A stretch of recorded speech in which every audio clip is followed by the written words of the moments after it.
Welcome to Tuesdays with the Disability Foundation and Kennetra Society. And we're here again in a beautiful summer's day. It's July and we're going to talk about fats today. Fats is very important, and I'm going to tell you why in a few minutes. I also will be doing a cooking demo with you guys after my short presentation, and I hope you guys can try out some of the recipes I am sharing today. So welcome again. I'm Renee, and I am a registered dietitian in Vancouver, BC, and I'm so happy that I can share about an hour with you every week to do nutrition talks and cooking demos. I love cooking. I have a company here in BC called Trunosh. Please feel free to visit the website and visit me in local farmers markets and come say hi. So I'm going to start by reviewing some facts on fat. As I said, I am a registered dietitian. I have a master's in clinical nutrition, and I practiced in long-term hair combs and as well as acute care facilities and also cancer hospitals and cardiac rehab. I really specialize and I want to focus on diabetes prevention and heart disease prevention because those are really close to me. My father passed away from diabetes about 10 years ago. My mother has hypertension, and I just don't want that to happen to any of you watching at home and any of my loved ones. So visit my website, trunosh.com. There are plenty of recipes on there. There's plenty of blogs and information about current nutrition trends and topics that are currently researched upon. Okay, so let's start. Why we're talking about fats? Well, it is very important because it is a macronutrient in our body. Last week, we talked about proteins and how it's important to increase your lean body mass and decrease your fracture risk and osteoporosis risk, as well as your overall health, and also helps you recover from injury. But today, fats, which we're going to talk about, is an essential ingredient. It's found through the body. Some we can make ourselves, some that are essential. Anything that is labeled essential means that we cannot make it ourselves, and we have to ingest it through the foods we eat.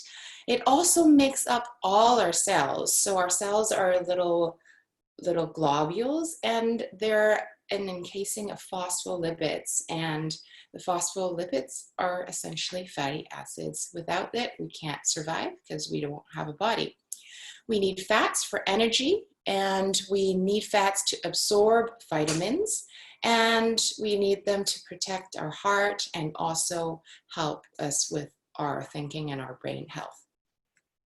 So there's a few types of fats. This is a long slide, I know. We're going to spend a few minutes on this. Don't really concentrate on this, but a lot of people have questions asking me what is saturated fat, unsaturated fat, trans fat. They're all in your nutritional label. So we have a session in our previous weeks talking about labeling and ingredients and nutrition information. Review that week of slides, and that will tell you how to really look at a nutritional facts table in all the products that you buy in the grocery store. So there are a few types of fats, and all foods contain all types of fat almost, right? So it's not really just a specific type of fat that is in one food, but it is categorized, and it is categorized in the back of your nutritional facts table. We're going to go through it. Unsaturated fat, it is the sort of the good type of fat, and what you can look at when you're buying fats like oils, cooking oils. All of the unsaturated fat is liquid at room temperature. So if you look at the aisle of oils and butters and margarines and all that, unsaturated fat is usually liquid at room temperature. And it actually has a lot of health benefits. It improves blood cholesterol, decreases inflammation, stabilizes the heart rhythm, and it mainly is derived from plant foods such as vegetable oils, nuts, and seeds. But there are two forms of unsaturated fat. One is monounsaturated, we'll talk about that in the next slide, and one is polyunsaturated. So if you think about it, mono, it means one. That means there's one double bond in the chemical structure of the fatty acids. And poly means multiple, so there are multiple double bonds in that fatty acid.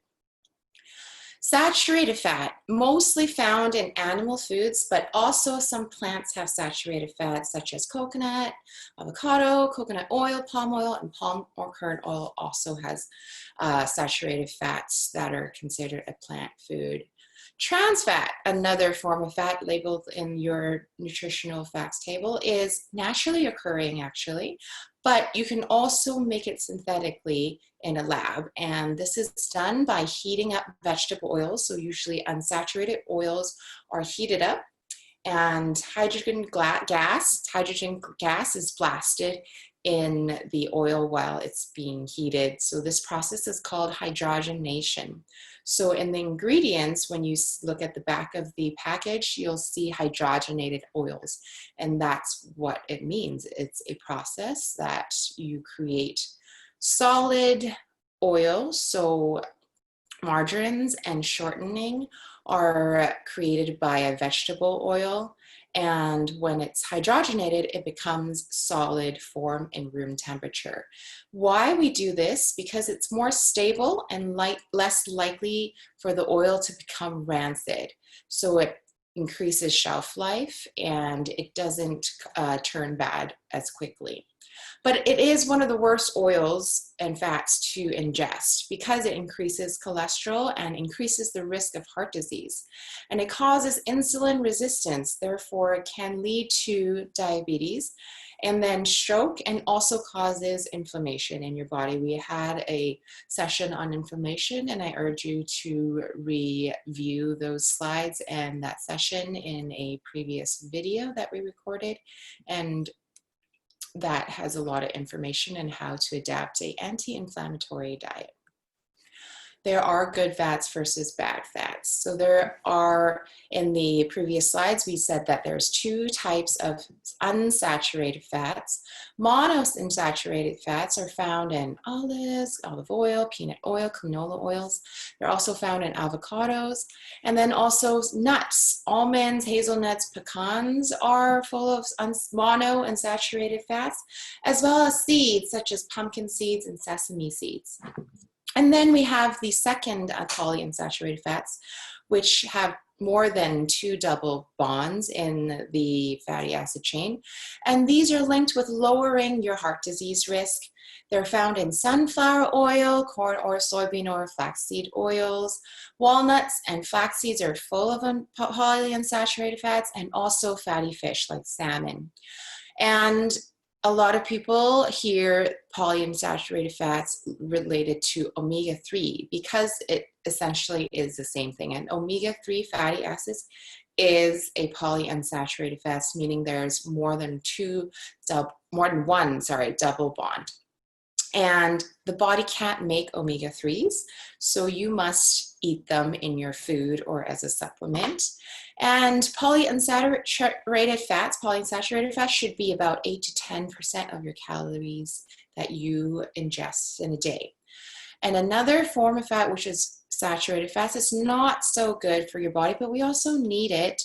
But it's recommended to have you to eat about or less than 10% of your calories per day. So it should be way less than polyunsaturated fat. These are sources in our normal day diets, so in cheeses, in pizzas, and in whole and reduced fat milk butters, and some dairy desserts. Meat products such as sausage, bacon, beef, and hamburgers, they're mostly higher in saturated fats. And then cookies and other grain-based desserts because you use butter or shortening to make these desserts.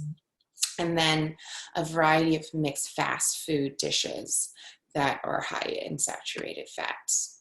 So fats related to your health. Well, we need fats because we need to absorb some vitamins. A, D, E, and K. those are fat-soluble vitamins, meaning without fat, you can't store it in your body and you can't absorb it. So that's important. And we did talk about vitamin D in a very, very beginning session. Go ahead and review that. And we need fat to absorb vitamin A, D, E, and K. Unsaturated fats also reduce major cardiovascular events. So events such as heart attacks and high blood pressure. And also these are related, and these are important because people with diabetes and other health factors have an increased risk of having a heart attack and also being hypertensive as well. Polyunsaturated fats, as we talked about, like the omega-3s and 6s, are associated with a lower risk of premature deaths in older adults. So eating more polyunsaturated fats is important. And what fats do when you eat it with carbs, so fats is a macronutrient that takes a little bit longer for you to digest and absorb. And when you're mixing it with some simple carbs like starches like bread or potatoes or noodles, that actually slows down your carb digestion and absorption as well, therefore decreasing your sugar absorption, and then you don't get that spike in blood sugar when you eat carbs mixed with fat. So when you're eating a bagel, make sure you put on a little bit of olive oil or butter or peanut butter, and that will actually help you absorb and digest that bagel a little bit slower. Omega-3s versus omega-6s versus omega-9s. So omega just means that there is a double bond in your fatty acid chain, and the number where the last double bond occurs is how we name our omega fatty acids. So the reality is people don't eat enough unsaturated fats. Therefore, we look to supplementation, and a lot of forms of supplementations are in omega-3 fatty acids like fish oil or flaxseed oil. And that really is because we don't have enough in our diet. So we need that in order to help you decrease your risk of heart disease. There's many, many good benefits for ingesting omega-3 fatty acids. We said earlier, fishes and nuts and seeds and different types of flaxseed oils, those are also good in omega-3s. It's an essential fatty acid, which means our body doesn't make it and we need to ingest it in our food. What is omega-6s? Well, that really means that of all the double bonds in that fatty acid chain, the last one occurs at the number 6 carbon, and therefore it's named omega-6.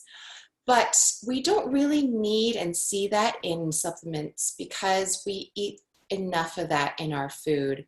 It's recommended for omega-6 versus omega-3s is 4-to-1 ratio. But in reality, in our food, we have about 10 times amount of that. So we actually don't really need to supplement omega-6s. And I mean, there's studies being done saying that even 50 times amount of omega-6 versus omega-3s are present in our diet. So we really don't need it in our supplements, okay? And it is, again, an essential polyunsaturated fat, and it's known to help decrease chronic diseases. And another omega fatty acid is your omega-9s. Again, in review of all the double chains, your last omega carbon is the number 9 carbon in that long chain of fatty acids, and that's why it's named omega-9. And it is a monounsaturated fat, meaning there's only one double bond in that chain of fatty acids. It's not really essential because our body has a tendency of making that, and if you ingest omega-9s, it's shown to be good for your metabolic health. Okay? So how much fat do we need? Well, it is needed for your energy source, and it also is stored in our body for later on when we need more energy. So each gram of fat, when burned or metabolized, is released in our body equaling about 9 calories. So when you look at the back package, about 1 gram of fat means that there are 9 calories, and that will make up your calorie count for your labeling. I usually don't really focus on the number of calories. It's more about your overall diet and how many percentage of fat you are allocating to your overall diet. It is recommended for adults. You adapt about 20 to 35% of your total calories from fat.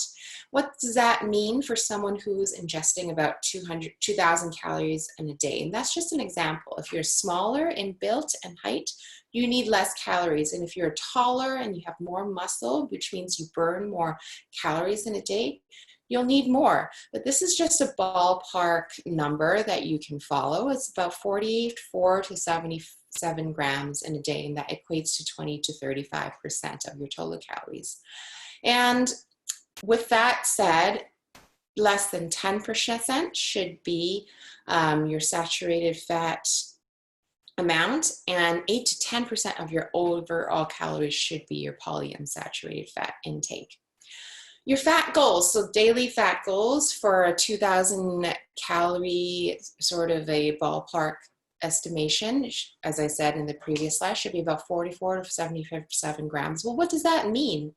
And I've listed some examples of foods that we eat in everyday life. So if you're about half a cup of avocados in a snack or in your salad, that equates to about 10 grams of fat.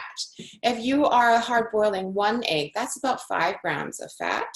A 4-ounce piece of fish, meaning about the size of your inner palm, that's usually 1 serving of fish, and that's about 12 grams of fat, but that's good fat, right? And then now we're going to go into some types of meat. So a chicken breast, 1 chicken breast has about 5 grams of fat. A thigh with no skin is about 10 grams of fat. And then if you're choosing to eat the skin, it only adds about 1 to 2 grams of fat. But that also means that there's not a lot of fat under the skin too. So when you're cooking that meat, make sure you kind of just cut away some of that extra fat. Because that is higher in saturated fats, right? And then beef. So 1 ground beef patty, which is about your size of your hamburger patty. And you really need to kind of look at how many percentage of lean fat there are. And this is about 85% lean meat, and it is about 12 grams of fat in that ground beef patty. 1 tablespoon of butter has about 12 grams of fat, because it has some milk solids in there, so it's not all 100% fat. And then 1 tablespoon of olive oil or even vegetable oil, it is all fat, and that's about 14 grams of fat. So those are some numbers that you want to be mindful of when you're using to make salad dressing or cooking. And you know, this is just kind of like a ballpark number that you can be in your head when you are measuring your portion sizes, when you go and buy food, or when you're cooking at home. And another important fact and important message here is maintaining health is just more than 1 pill or 1 food or 1 exercise. Having an overall balanced diet and exercise and being mindful of what you're eating is really the important thing that you should consider in your everyday life.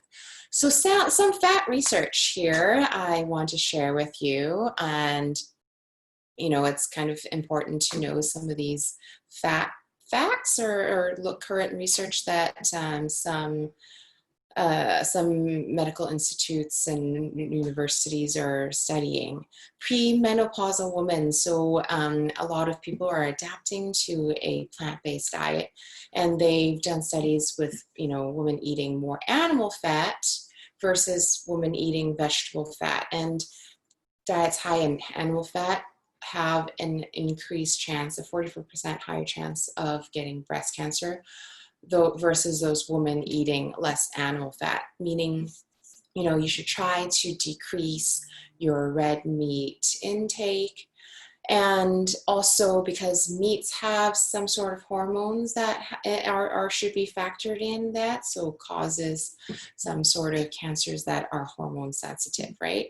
And then colon cancer risk. So there is evidence saying that red meat, beef, pork, and lamb, and also processed meat increases colon cancer risk. And you really want to limit your red meat to be less than 2 times a week and really avoid processed meats, meaning sausages and deli meats and hams. Those have preservatives in there and additives in there, and also high amounts of sodium. Fats and cholesterol. So we had a cholesterol session a few weeks back, and we talked about different types of cholesterol, LDL versus HDL. And they can't really dissolve in water or in your blood, so therefore they have to be packaged in a form of lipid proteins, and some are fluffier and bigger and hard to flow through the blood. These are called your low density lipoprotein, LDL, and you want to really minimize that in your blood. HDL, which are smaller and denser, they're called high density lipoproteins, and they can flow through the blood a little bit easier, and you actually want to concentrate on increasing that in your blood. And we also have triglycerides, and that's the type of fat that's converted your food into your fat cells, and that's stored to be used when you need energy.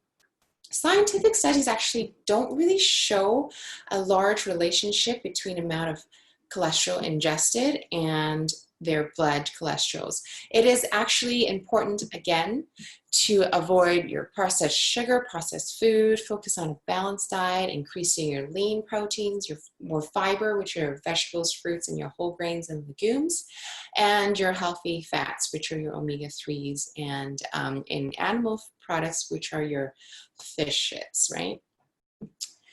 Muscle versus fat mass. We talked about this last week. Your lean body mass is all your muscle mass and your bones minus your fat mass. And we have a slide here, which is a reiteration of what is important to increase your lean body mass. And why is because muscles promote insulin sensitivity. So they have glycogen stores, and it helps you fuel your body when you move, and it allows you to use your carbs as calories.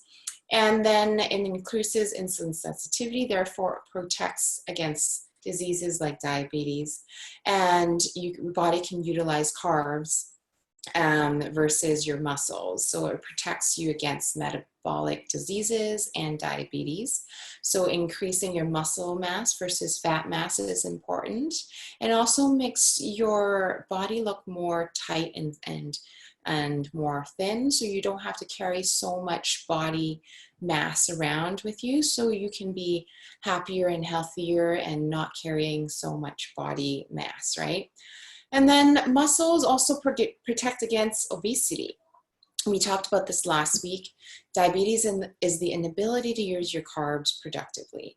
And then obesity results in your body storing carbs as fat instead of using it effectively. So both are caused by inflammation, and also your imbalances in your gut flora, and also connected with autoimmunity diseases, okay? And muscle wasting, so meaning not enough protein and not enough muscle mass, is associated with obesity. And there's these two problems cause a cycle, and they're completely kind of one causes the other causes the other. So it's more like a vicious cycle that you want to avoid by increasing your physical activity. So try to walk around your office or your home. When you're sitting too long, that is a sedentary lifestyle, and poor diet increases the rate of muscle mass loss. And therefore, if you lose muscle mass, you can increase your fat mass. And it doesn't really matter what age you're in. Again, my message here is choosing your health, and these are the steps that I reiterate every week with you. Lower stress levels, decrease your low caffeine intake in the evening when you're preparing to go to bed.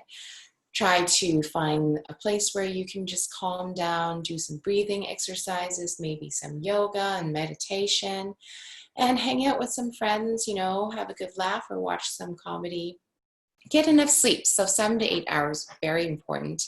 It helps your mind recover. It helps you rebuild your muscles, and it actually helps your hormones get released, and it really makes you feel refreshed when you wake up. Eat slowly, okay? Chewing longer helps you get full faster, which is kind of weird. But if you chew quickly and swallow quickly, your body doesn't have time to tell your brain that you've been eating. So you tend to eat more than you need. And it helps absorb your nutrients also. And stay hydrated. So drinking water, things that are not sugary, can help you stay hydrated, and actually helps your mucosal lining of your intestines and help promote good bacteria. And then being mindful. So ask yourself, are you actually hungry? Are you just emotional eating, or you're just bored, right? Read your labels. We talked about this many a times, and we also talked about that today. And cook more at home. So which is why we're doing a lot of cooking demos in my sessions. I want to try to help you find some ways of cooking at home using different ingredients and just having fun in your kitchen. This is another important message, just not to focus on one nutrient.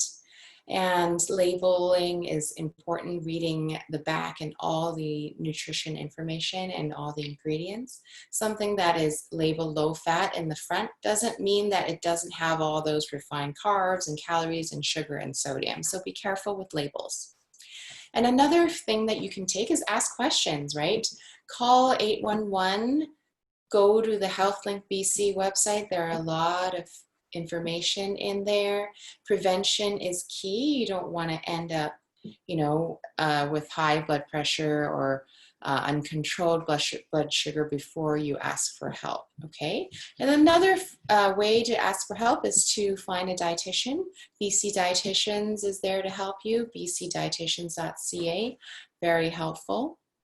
A site to go be at, and also in emailing me, info@truenosh.com. Okay, so we are done with our slides today, and we're gonna go back to my kitchen. Are there any questions, Nina, with Facebook or the live Zoom here that I need to answer? No, I don't think so. Okay, so let's have some fun in the kitchen. So today we're going to talk about 3 fun and quick recipes, and I am very excited to share with you a smoked salmon recipe that I do a lot in my home, and you don't need too much time. So you just need a piece of fish. It doesn't have to be salmon, it could be cod, it could be your halibut fillet. Something like this is about 4 ounces, okay? And salmon is very high in your omega-3 fatty acids. And what we're gonna do with the smoking is super easy, okay? So you get a big pot and just enough room to fit your whole piece of foil in there. And your foil is important because you will protect your pot from anything burning, okay? And what you want to do is put the pot on. If you have a rack like this, or you can use a cookie cutter, you can put it inside on top of your piece of foil.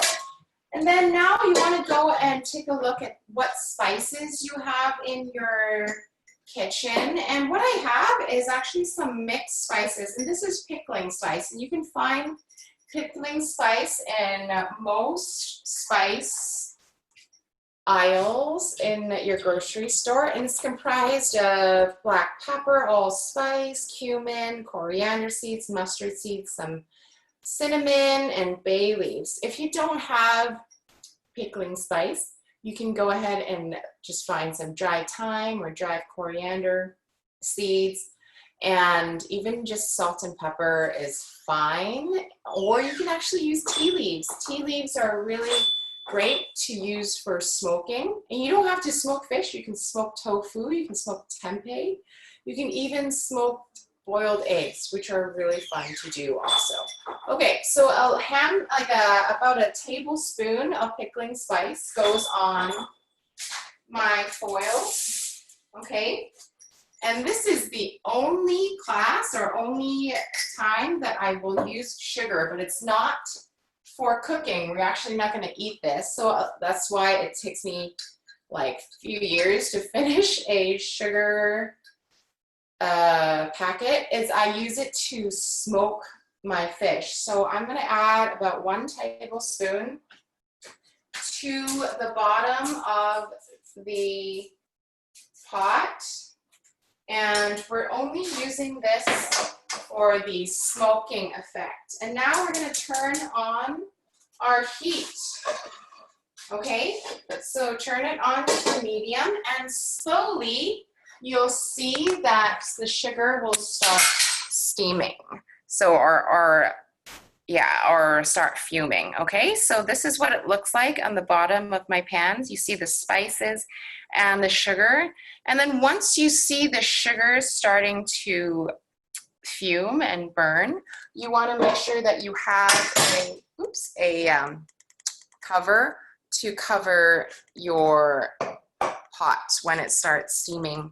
And then I have a piece of salmon here that I've actually put on a plate with a little bit of foil to protect my plate from the smoke, because it does cause some sort of staining. You can easily wash it off, but you can just throw away that piece of foil when you are done.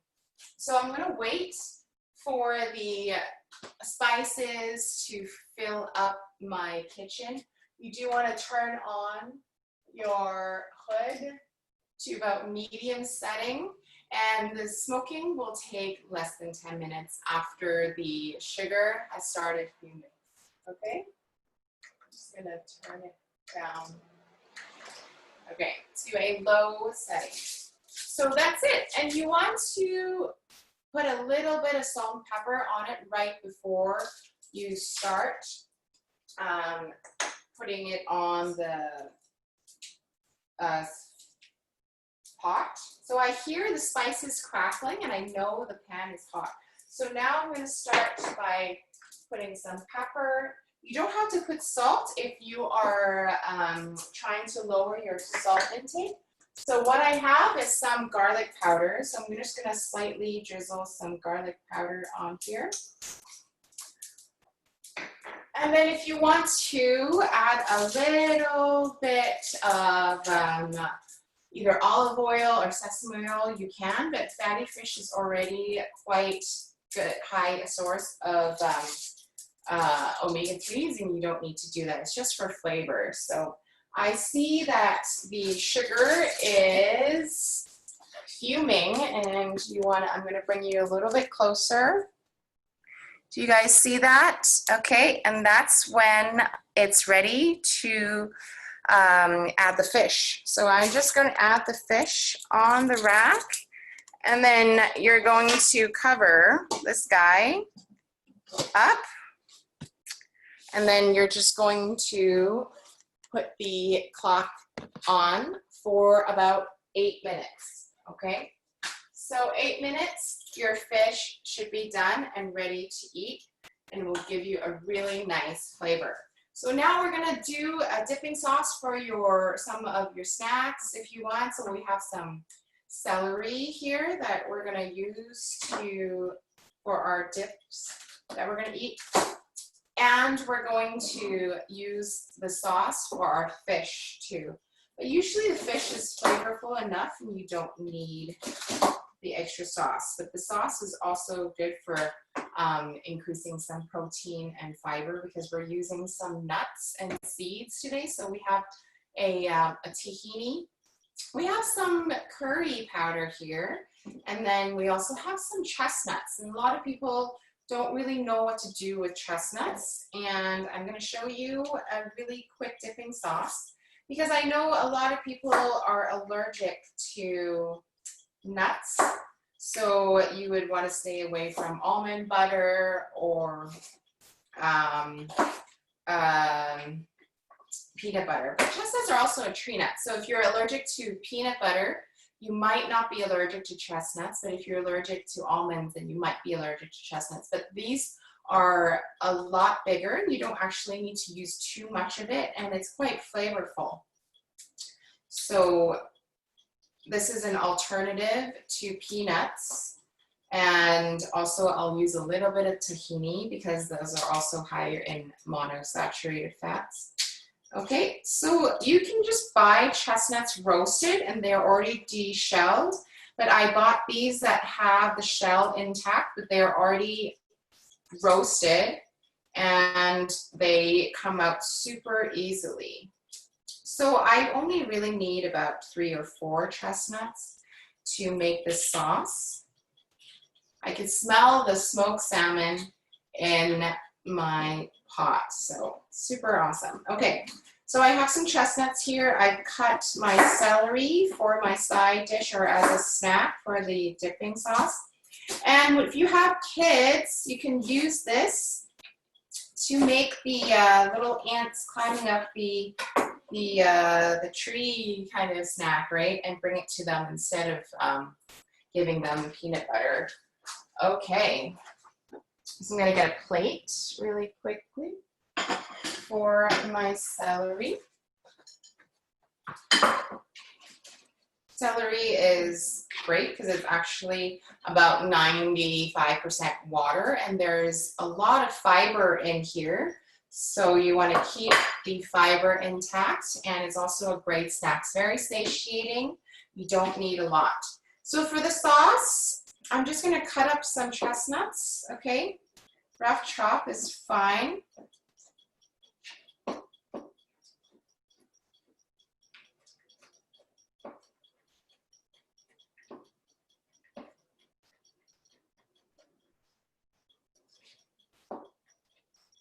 Okay. Great. So I'm going to turn on a pot over here with a little bit of heat.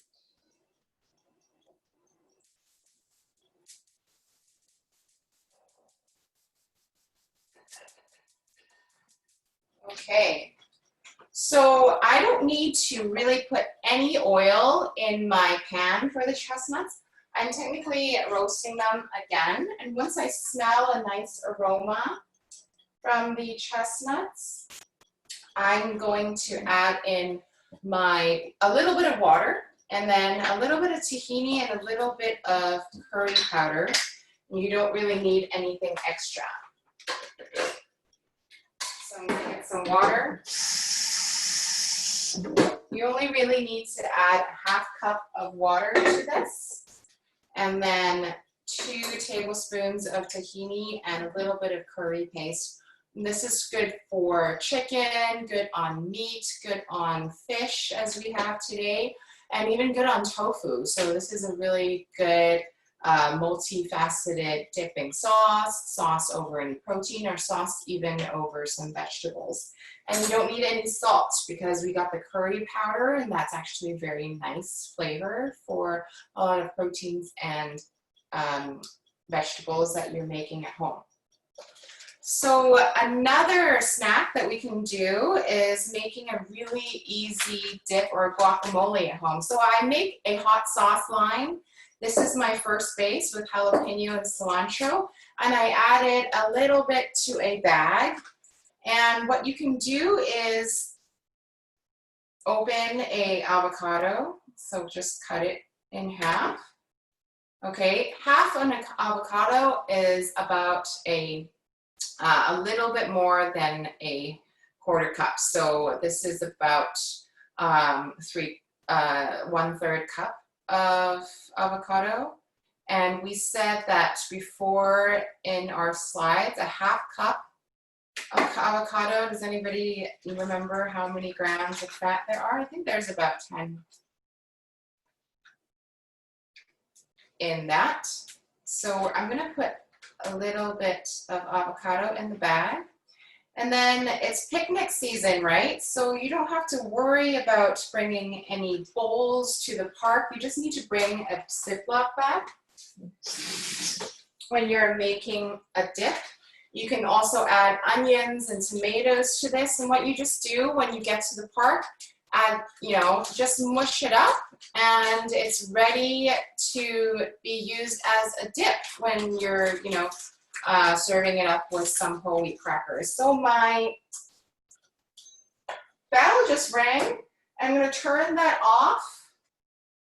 And then I'm going to turn this fan very high. Okay. And then I'm going to open my smoke. Woo.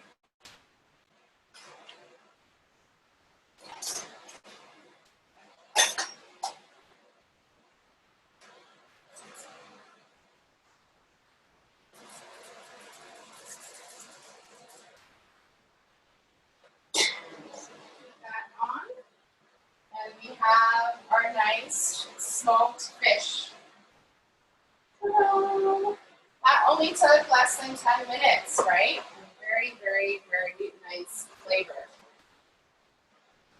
Okay, so a little bit of the fan will kind of draw all the smoke up and your house would not burn down, trust me, if you keep an eye on here. Okay. So now we also have the sauce on hand. I'm going to put this here so it's easier for me to control the sauce. I'm going to turn that on high. Well, this is a small burner, so I'm going to add some water now to the chestnuts. You can see here, I'm going to bring you a little bit closer to my pan. And then to this pan, I'm going to add 2 tablespoons of tahini, which is a sesame butter. Okay, just going to stir that up.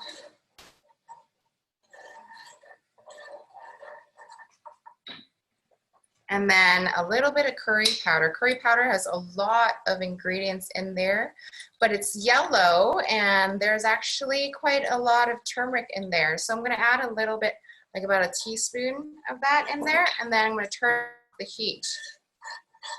And it becomes a thick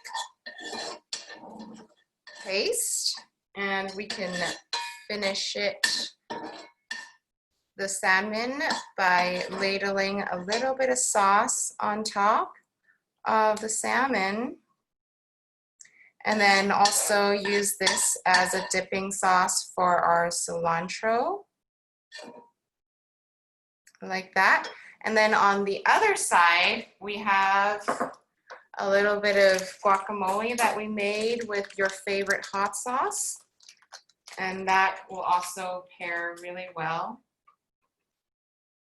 with your celery. Okay.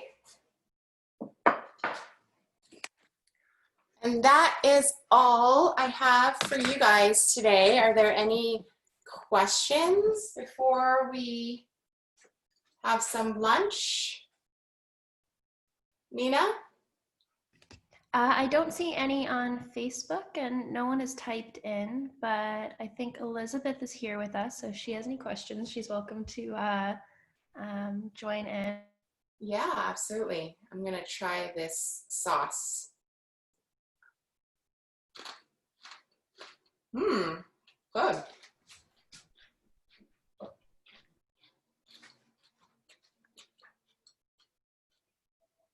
All right. So if you have have any questions that come up after the presentation, feel free to email me info@truenosh.com. Check out my website, truenosh.com, for recipes and nutritional research and fun events that are happening around Vancouver. And we'll be at quite a lot of farmers markets this weekend. On Saturday, I'll be at the UBC Farmers Market. We'll also be at the Clayton, Surrey Farmers Market, as well as the Brentwood one and the Brentwood Center and Grosvenor, which is near the Brentwood Mall SkyTrain station. And then next Tuesday, we're back in Richmond at the Kwantlen Street Farmers Market. So hope to see you guys in one of my farmers markets, and you can get to talk to me in person as well. Okay.